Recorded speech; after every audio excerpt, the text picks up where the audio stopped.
I just need to make more money. That's what you tell yourself, right? If I got a raise, if I got that promotion, if I switched jobs, then I could finally start saving. I thought the same thing. I thought my problem was income. Turns out, my problem was that I didn't understand the physics of money. Because here's the truth that nobody tells you. Saving your first $1,000 is harder than saving your next $10,000. Not a little harder, way harder. It's like pushing a boulder uphill. And most people quit right before they reach the top. I'm going to show you why that first $1,000 feels impossible and how to push through it even when everything in your brain is screaming to give up. Subscribe if you've tried to save and failed more times than you can count. My name is Sarah, and I want you to picture something with me. Imagine you're at the bottom of a hill. There's a massive boulder in front of you. Your job is to push it to the top.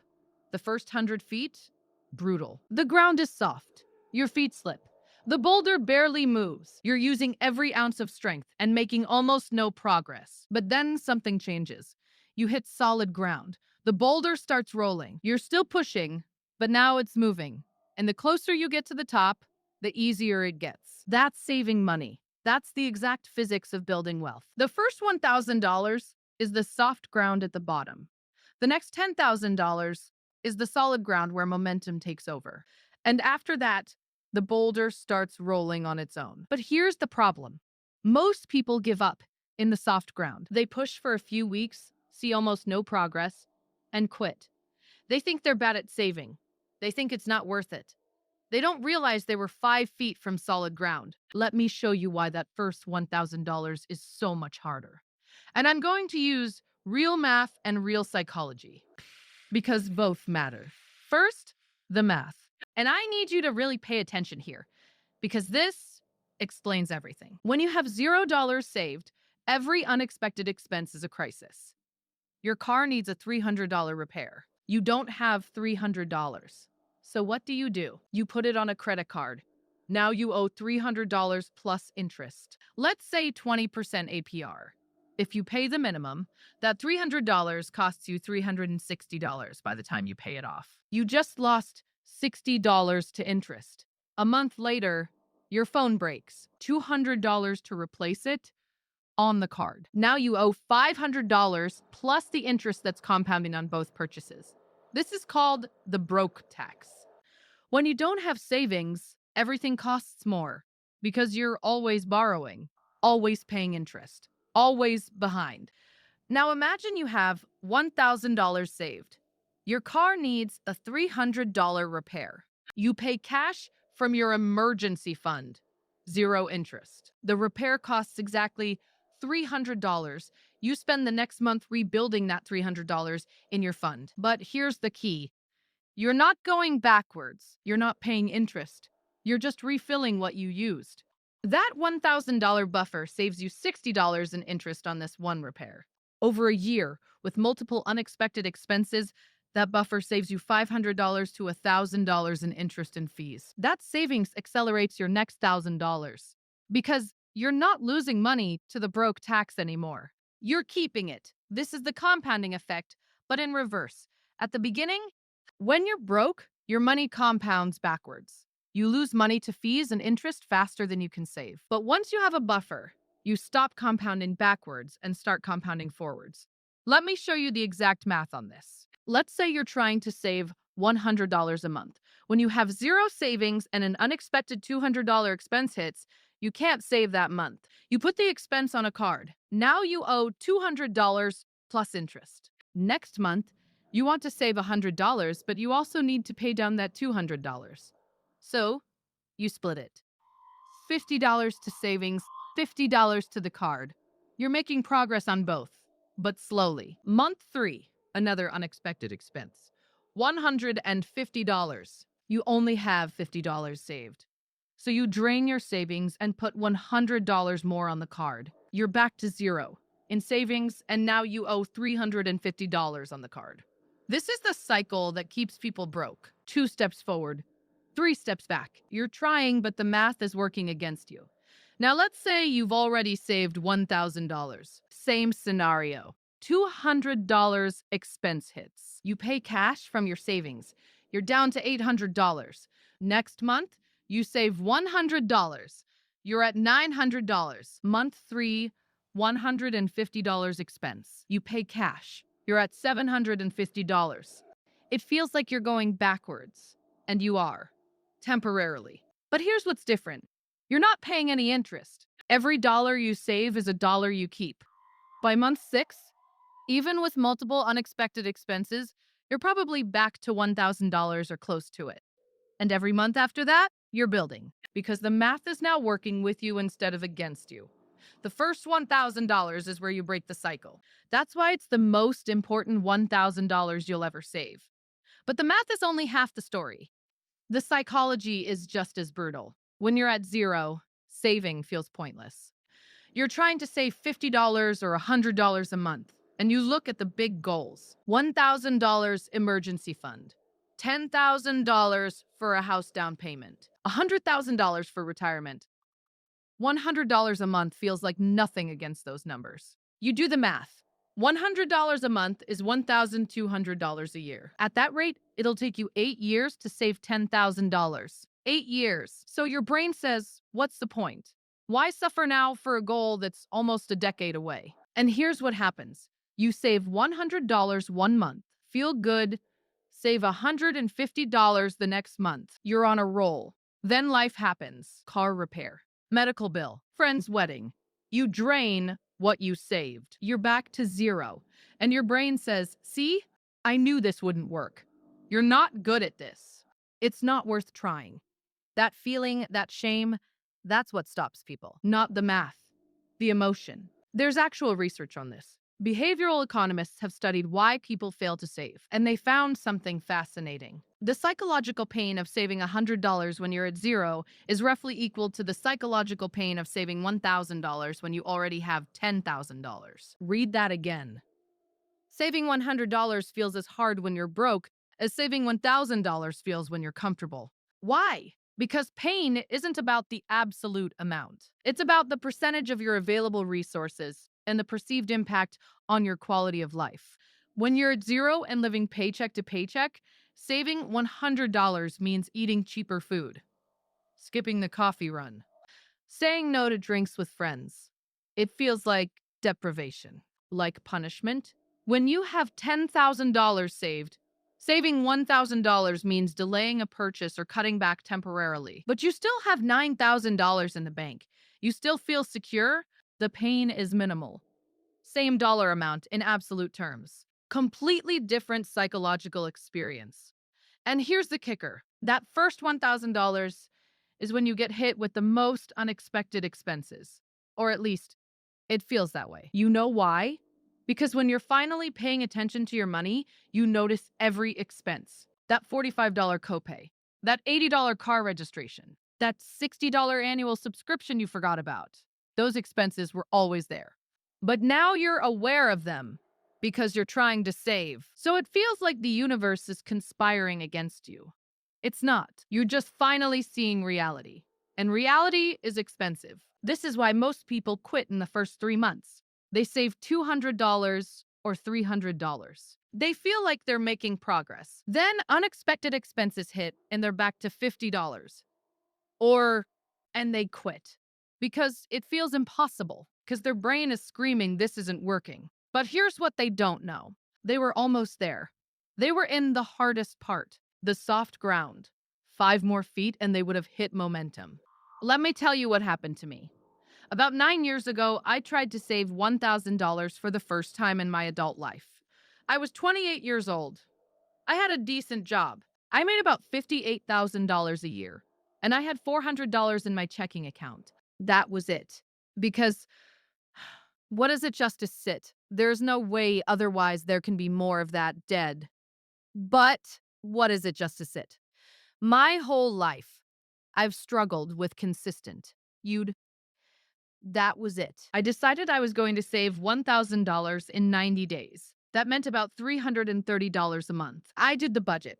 I cut expenses. I packed my lunch. I stopped going out. I felt like I was sacrificing everything. Month 1, I saved $280. Not quite $330, but close. I felt good. Month 2, I saved another $310. I was at $590 total. I could see 1,000.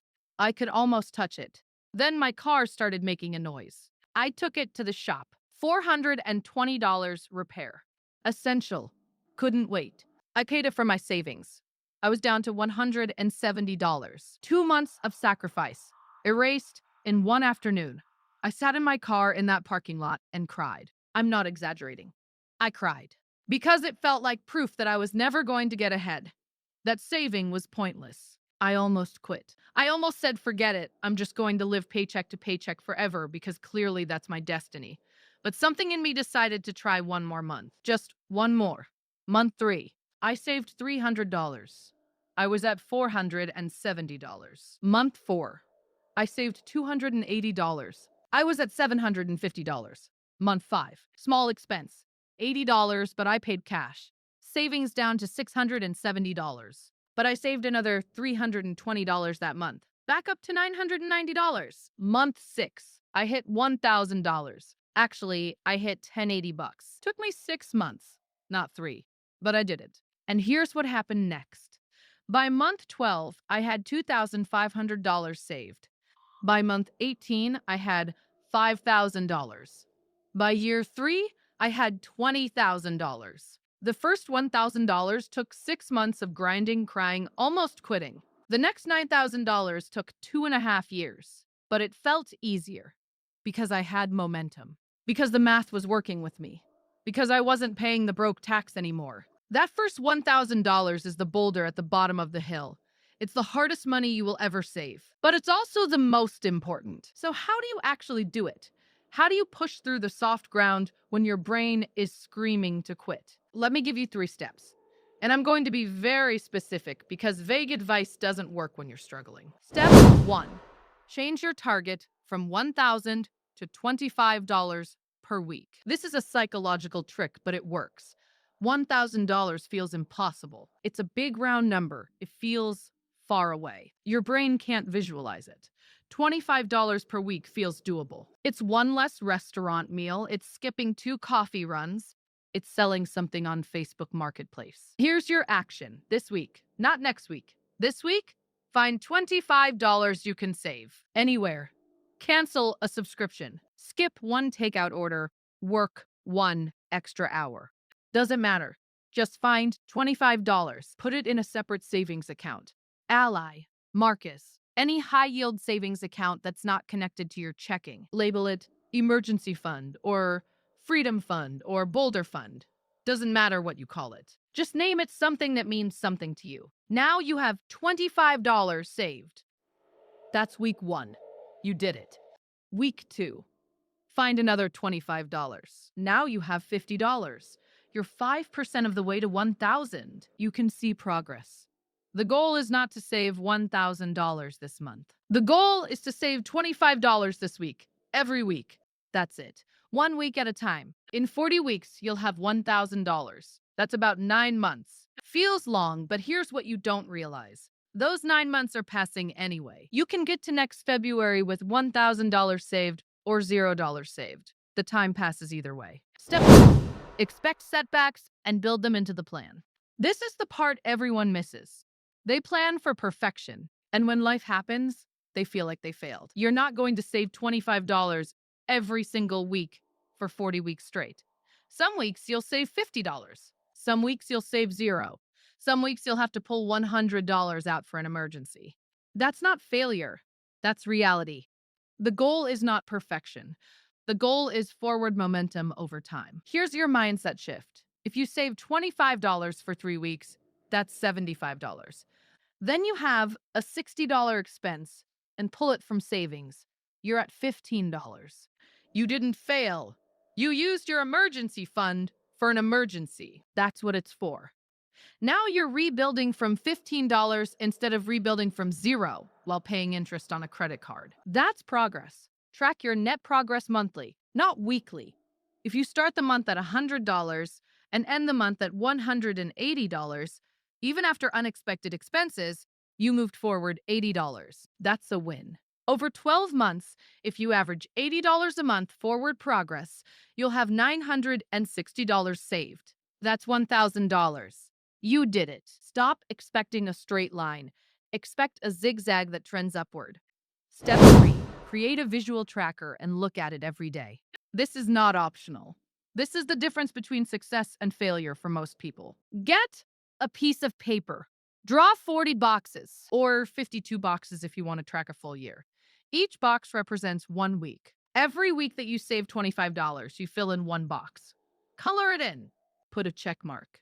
Doesn't matter. Just mark your progress. Put this tracker somewhere you see it every single day. On your bathroom mirror, on your fridge, as your phone wallpaper, somewhere. Why?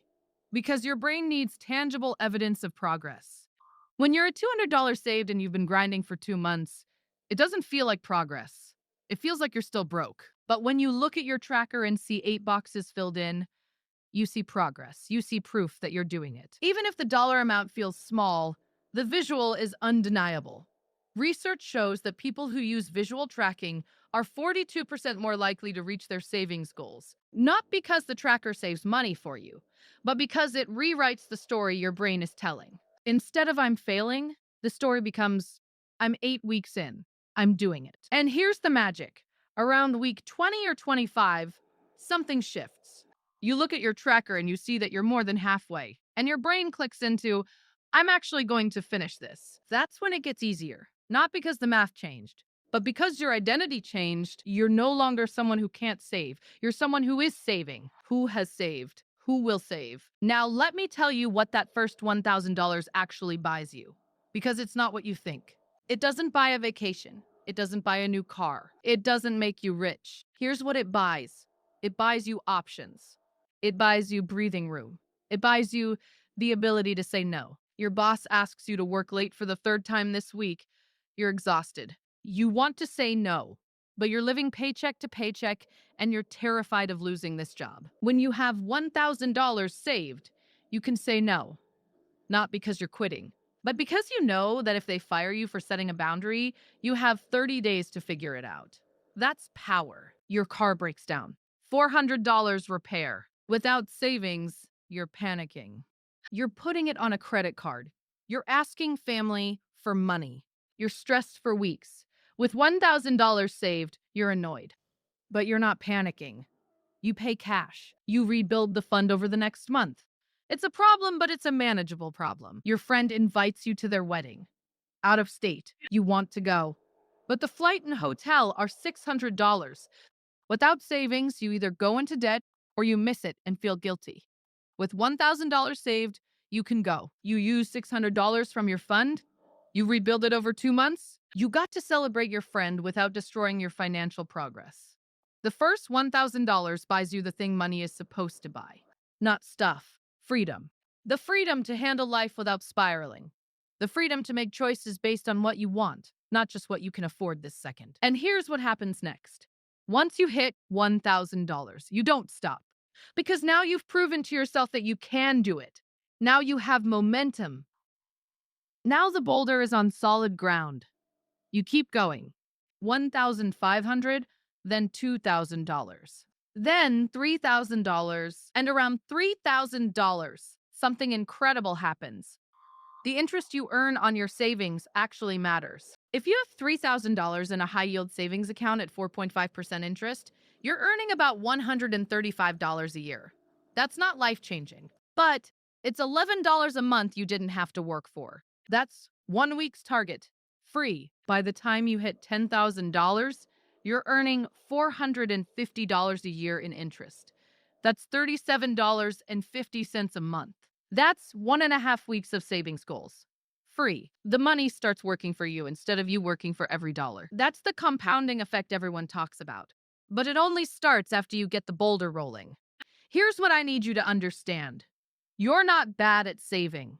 The first $1,000 is objectively, mathematically, psychologically harder than the next $10,000. The people who have $50,000 saved didn't start there. They started where you are, at zero, or close to it. And they pushed the boulder through the soft ground. And most of them almost quit. The difference between them and people who stay broke isn't talent or willpower or income. It's that they kept pushing for 5 more feet when everything in them wanted to quit. You can do this. Not because it's easy, but because it's possible and because you're stronger than you think. If you're going to do this, if you're going to save your first $1,000, hit that like button. Make it real. Commit publicly. Drop a comment. Tell me where you're starting from. 0, $100, $500. No judgment. Just tell me. Because when you write it down, it becomes real. And when other people see it, you're not alone. And make your tracker today. Right now. Before you close this video, draw 40 boxes on a piece of paper. Label it My First $1,000. Put the date on it. Put it on your fridge. This week, find your first $25. Week 1 starts now. You're not going to feel ready. You're never going to feel ready. The boulder doesn't get lighter by staring at it. You just start pushing. I believe you can do this. Now you need to believe it too.